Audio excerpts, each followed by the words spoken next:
Assalamualaikum warahmatullahi wabarakatuh. Bismillahirrahmanirrahim. Alhamdulillahirabbil alamin. Wassalatu wassalamu ala asyrofil anbiya'i wal mursalin sayyidina Muhammadin wa ala alihi washabihi ajma'in. Qala Allah ta'ala fi kitabil karim, a'udzu billahi minasyaitonir rajim. Wa rattilil qur'ana tartila. Al-ayah. Amma ba'd. Alhamdulillah, puji syukur kehadirat Allah Subhanahu wa taala karena pada kesempatan kali ini kita bisa bertemu bermuajahah dalam rangkaian kegiatan Pondok Ramadan SMP Negeri 1 Banyuwangi. Baik anak-anakku sekalian, pada kesempatan kali ini kita akan belajar membaca Al-Quran yang baik dan benar.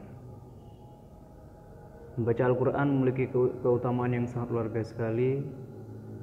Bahkan baca Al-Quran itu sendiri menjadi ibadah yang utama dibandingkan ibadah-ibadah yang lain. Seperti yang disampaikan oleh Rasulullah SAW, afdalu ibadati ummati qiraatul Quran, yang artinya sebaik-baiknya ibadah umatku adalah membaca Al-Quran. Tentunya membaca Al-Quran harus mengikuti kaidah sesuai aturan dalam membaca Al-Quran.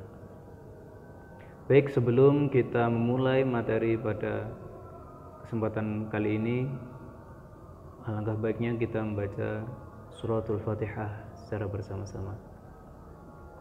Bismillahirrahmanirrahim. Ala adini as-salihah. Al-Fatihah. A'udzu billahi minasy syaithanir rajim. Bismillahirrahmanirrahim. Alhamdulillahi rabbil alamin. Ar-Rahmanir Rahim. Maliki yaumiddin. Iyyaka na'budu wa iyyaka nasta'in. Ihdinas siratal mustaqim. Siratal ladzina an'amta 'alaihim ghairil maghdubi 'alaihim waladdallin. Rabbi ighfirli wa liwalidayya amin. Baik, alhamdulillah. Langsung saja kita mulai materi pada kali ini. Yang pertama adalah hukum bacaan gunah musyaddadah. Apa itu gunah musyaddadah? Gunah musyaddadah ialah setiap nun dan mim yang bertasydid. Sekali lagi, gunah musyaddadah ialah setiap nun dan mim yang bertasydid. Cara bacanya bagaimana? Harus dengung. Contoh, inna, thumma, innama, falamma. Sekali lagi, bisa ditirukan di rumah. Inna, thumma, innama, falamma. Baik, itu ada contoh dari gunah musyaddadah. Sekali lagi, apa gunah musyaddadah? Setiap nun dan mim yang bertasydid. Dan cara bacanya harus dengan dengung. Baik, selanjutnya adalah hukum bacaan nun sukun dan tanwin. Apa perbedaan nun sukun dan tanwin? Perbedaan nun sukun dan tanwin adalah beda dalam tulisan dan sama dalam bacaan. Contoh, ketika ada alif di fathatain, cara bacanya adalah an. Berikutnya alif berharokat fathah bertemu dengan nun yang disukun atau mati, maka cara bacanya adalah an. Maka dari itu nun sukun dan tanwin itu beda dalam tulisan tetapi sama dalam hukum bacaan. Maka dari itu hukum nun sukun dan tanwin disamakan dalam hukum bacaannya. Baik, hukum bacaan nun sukun dan tanwin itu dibagi menjadi 5. Idhar, idgham biguna, idgham bila guna, iqlab dan ikhfa. Sekali lagi, idhar, idgham biguna, idgham bila guna, iqlab dan ikhfa. Yang pertama izhar. Izhar ialah setiap nun sukun atau tanwin bertemu dengan salah satu huruf hamzah, ha, ha, kha, ain, ghain. Hurufnya ada 6. Sekali lagi, izhar ialah setiap nun sukun atau tanwin bertemu dengan salah satu huruf hamzah, ha, ha, kha, ain, ghain. Cara bacanya adalah jelas. Maksudnya suara nunnya harus jelas. Contoh man amana. Sekali lagi contohnya man amana. Itu contoh bacaan izhar. Baik, yang kedua adalah idgham biguna. Apa idgham biguna itu? Setiap nun sukun atau tanwin bertemu dengan salah satu huruf ya, nun, mim, wawu. Sekali lagi, idgham biguna ialah setiap nun sukun atau tanwin bertemu dengan salah satu huruf ya, nun, mim, dan wawu. Cara bacanya bagaimana idgham biguna? Yaitu dengan cara memasukkan suaranya nun dan mim, nun atau tanwin, dimasukkan huruf selanjutnya disertai dengan dengung. Contoh min waraihim may yaqulu. Sekali lagi saya ulangi, bisa dituliskan di rumah. May yaqulu min waraihim. Itu adalah contoh hukum bacaan idgham biguna. Selanjutnya hukum bacaan idgham bila guna. Idgham bila guna adalah setiap nun sukun atau tanwin bertemu dengan salah satu huruf lam dan ro. Apa? Idgham bila guna ialah setiap nun sukun atau tanwin bertemu dengan salah satu huruf lam dan ro. Cara bacanya bagaimana? Memasukkan tanpa dengung. Seperti contoh mir rabbihim, mil ladunka.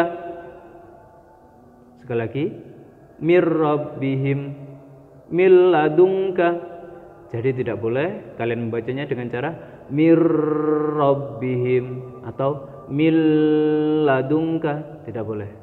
Jadi memasukkan tanpa disertai dengan dengung. Jadi cara bacanya adalah mir rabbihim, mil ladunka.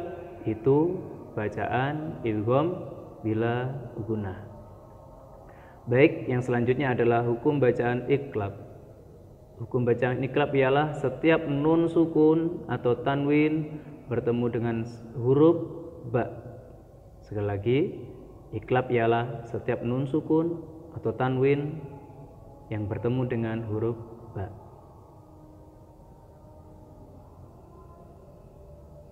Contohnya mim ba'di. Sekali lagi contohnya mim ba'di. Baik, itu tadi hukum bacaan iqlab. Selanjutnya yang terakhir adalah hukum bacaan ikhfa. Ikhfa adalah setiap nun sukun atau tanwin bertemu dengan salah satu huruf ta, sa, jim, dal, zal, zai, sin, shin, sod, dod, to, zo, fa, kof, kaf. Ada 15 hurufnya. Sekali lagi ditirukan bersama-sama, dihafalkan. Hurufnya ikhfa. Ta, sa, jim, dal, zal, zai, sin, shin, sod, dod, to, zo, fa, kof, kaf. Jadi cara bacanya adalah samar, menyamarkan suara nun atau nun sukun atau tanwinnya. Contoh, min tahtiha in kuntum. Sekali lagi, min tahtiha in kuntum. Jadi itu hukum bacaan ikhfa. Baik anak-anakku sekalian, hukum bacaan nun sukun dan tanwin tadi dibagi menjadi 5. Yang pertama adalah idhar, hurufnya ada 6, yaitu hamzah, ha, ha, kho, ain, ghain. Yang kedua adalah idgham bi ghunna, hurufnya ada 4, yaitu ya, nun, mim, wawu. Cara bacanya dengung, cara bacanya memasukkan disertai dengan dengung.